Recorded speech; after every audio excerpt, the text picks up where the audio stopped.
आवाज की दुनिया के दोस्तों, दुआ का सलाम कबूल कीजिए। आज मुख्तसर सी बात से एक छोटी सी नज्म।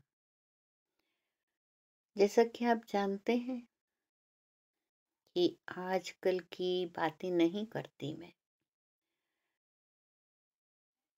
बस वही बातें जिनसे मैं वाबस्ता हूँ। सुनिए, उन्वान है शिकारी। जी हाँ, नज्म का उन्वान है शिकारी। कैसा लगा होगा, कैसा लगा होगा उस सुनहरे पंखों वाली चिड़िया को। कैसा लगा होगा उस सुनहरे पंखों वाली चिड़िया को जब ऊंचे, बहुत ऊंचे बादलों में अटखेलियां कर रही थी उसकी उड़ान।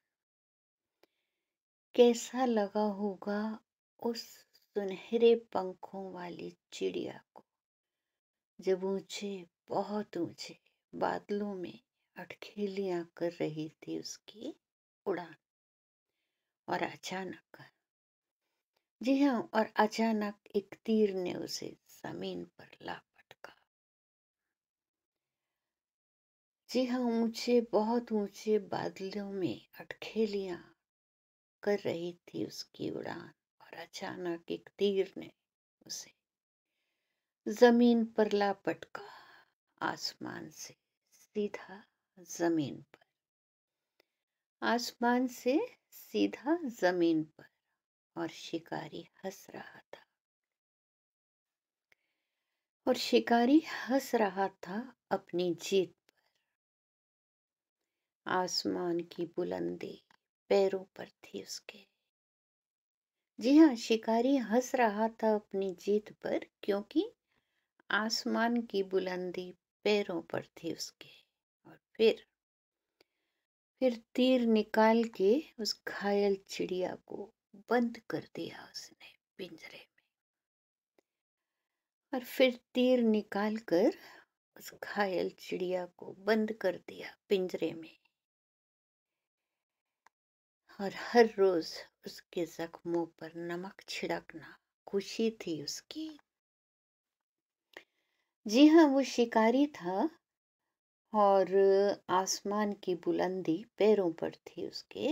और फिर तीर निकाल के उस घायल चिड़िया को बंद कर दिया पिंजरे में। और हर रोज उसके जख्मों पर नमक छिड़कना खुशी थी उसकी। क्योंकि क्योंकि वो शिकारी था, शिकार किया था उसने। जी हाँ, क्योंकि वो शिकारी था, शिकार किया था उसने।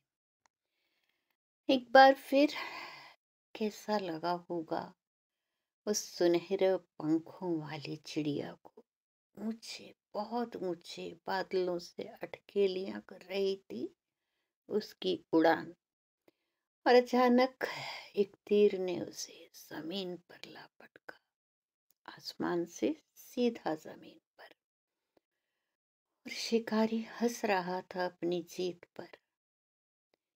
आसमान की बुलंदी पैरों पर थी उसके। फिर तीर निकाल के उस घायल चिड़िया को बंद कर दिया उसने पिंजरे में। और हर रोज उसके जख्मों पर नमक छिड़कना खुशी थी उसकी। क्योंकि क्योंकि वो शिकारी था, शिकार किया था उसने। दोस्तों, समझो तो बहुत कुछ कह गई हूँ, और ना समझो तो भी शुक्रिया। और अगर थोड़ा ध्यान से सुनने की कोशिश करेंगे तो एक कहानी है दर्द भरी। शुक्रिया। सलामत रहिए, खुश रहिए।